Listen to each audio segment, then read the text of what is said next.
Good morning, Doug. How are you doing today? I'm doing fine. Thanks for having me. Dude, I'm so excited to talk with you because I'm blessed with the opportunity to talk with people from both sides. And so when you come across a book like yours, Born with a Tale, it's like, wow. These are moments that are meant to be because it teaches us both sides. Yeah, that was my intention with the book, was to sort of give the full portrait of a misunderstood public figure. And I hope I accomplished that. I think I accomplished that. You know, he wasn't a bad guy.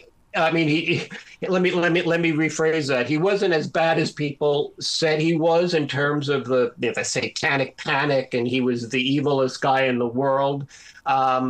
No, he wasn't. And I wanted to clear up a lot of myths. Well, it opens up the door for us to do our own research and interpretation on this side as well. And I think that's what I love about what you've done here is that you've said, okay, here's your backstage pass. Please read about it. No judgment, not yet. Get to the end of the book and do your own research. Yeah, that's certainly how you can approach the book. I mean, the thing about Anton LaVey is that, you know, there's a lot of mythology that he himself created. You know, he created this character.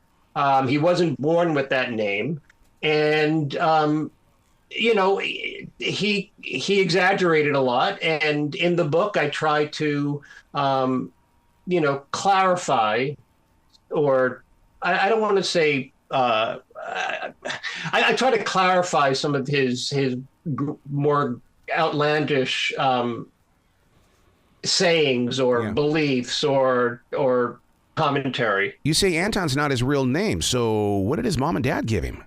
No, his name is Howard. Howard Stanton LaVey. And Howard, the way I've always looked at life anyway, I always believe that we are the greatest actor that we will ever meet. And that's what I got out of this book, is that as he continued to believe in his own walk and way, it's like, my God, this is an example of that. We are the greatest actor we will ever meet. Yeah, and that's a really great point. You know, he created this persona because he was always obsessed with, you know, the occult and witchcraft and manipulating people and the whole sort of carnival barker aesthetic. So, you know, he was able to parlay that into this creation, Anton LaVey, and, you know, he lived this life. This was kind of, you know, he lived this aesthetic. He lived in a spooky black, you know, black painted Victorian mansion. He had a pet lion. He had a ritual chamber in his house. So he lived this aesthetic, and I mean, there's something to be said about, you know, being all in, being fully committed for your entire life. With this idea, and this very kind of dark, arcane idea. But you know what's really interesting about this is that we on the outside still look at, you know, the spooky house and his lifestyle as being something that was just so not usual, and yet I look at people like this as being tools for others to go, whoa, I know what I don't want to become. I don't want to become that, and so I see a positive as well as a negative in all of this.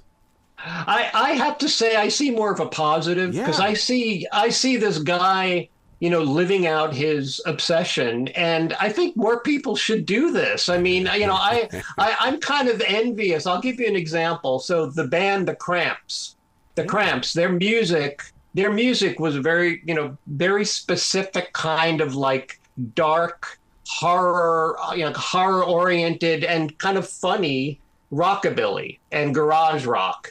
And they lived it. Their house was decorated in a way that, you know, really, you know, exploited this music and exploited this aesthetic. And I appreciate people who can do that. I couldn't do it. I'm too straight to do that. But you know, I admire these people who can live lives, you know, kind of, you know, unconventional lives.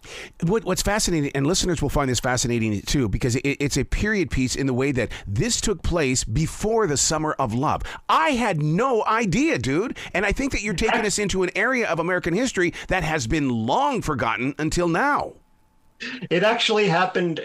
Yeah, it was April 66 where he founded the church in his home, and it was kind of seen, as a reason, the kind of flower power, hippie freedom. I mean, his was more of a law and order philosophy, but it was also bohemian in its own way, and it was also counterculture in its own way.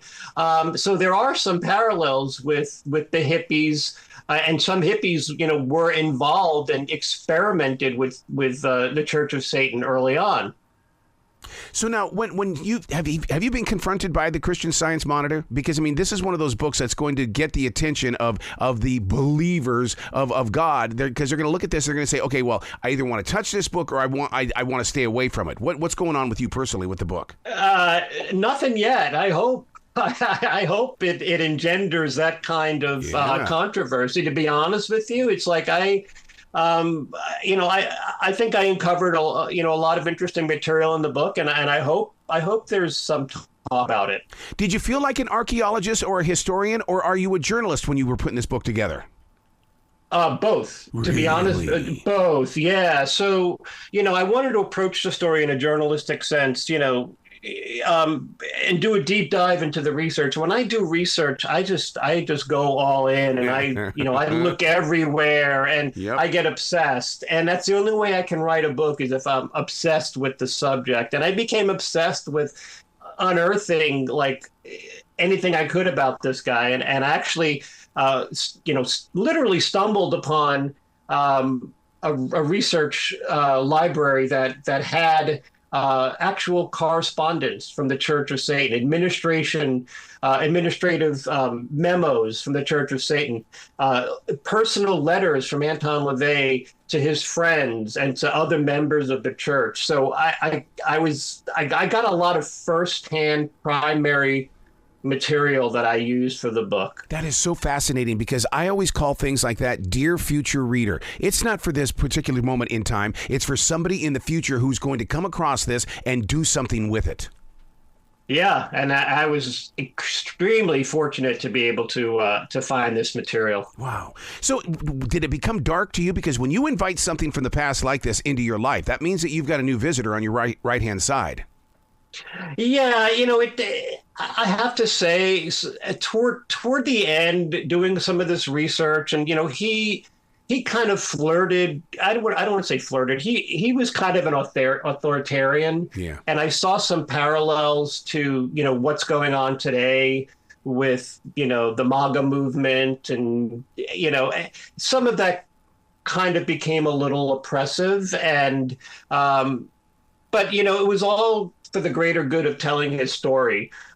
So I'm happy I got all that down on paper.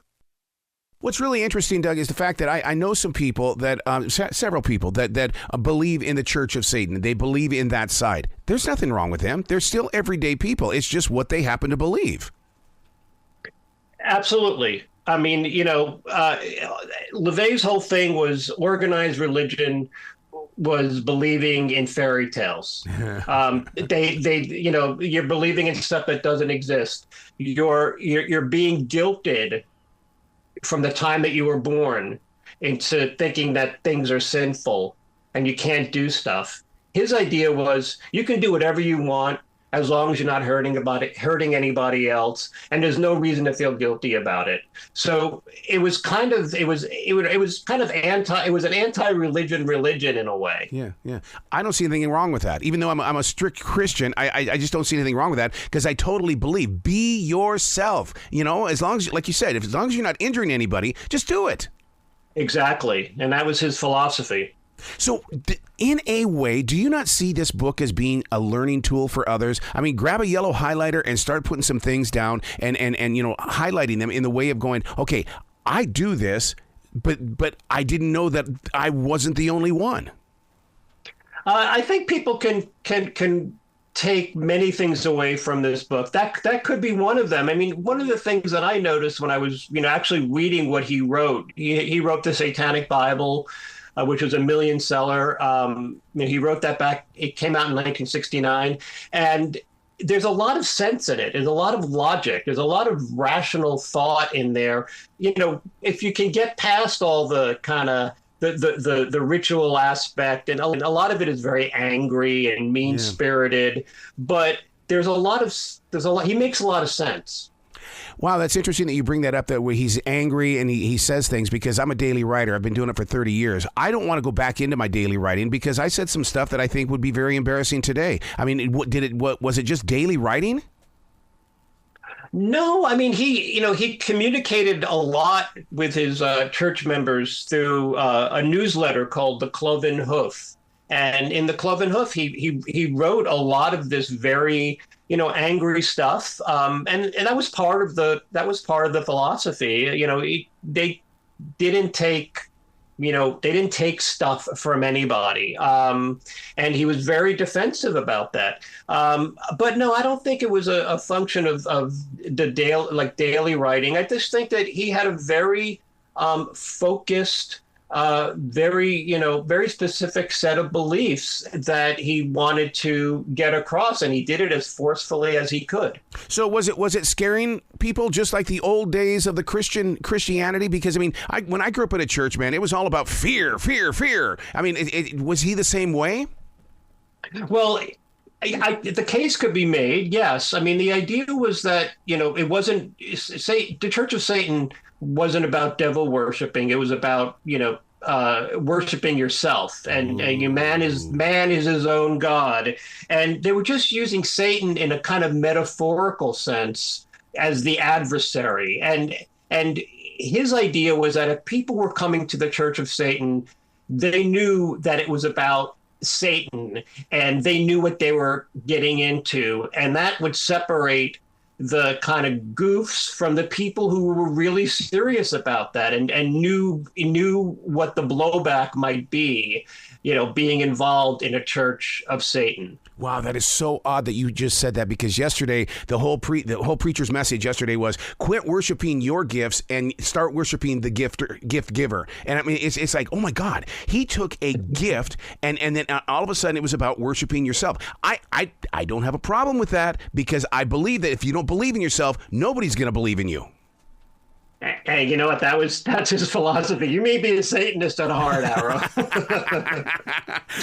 Well, I mean, it's Gene Simmons. He says things like, if you don't think it's larger than life, how do you expect anybody else to believe it's not larger than life? I mean, you've got to believe in that. But did he take it beyond the rules?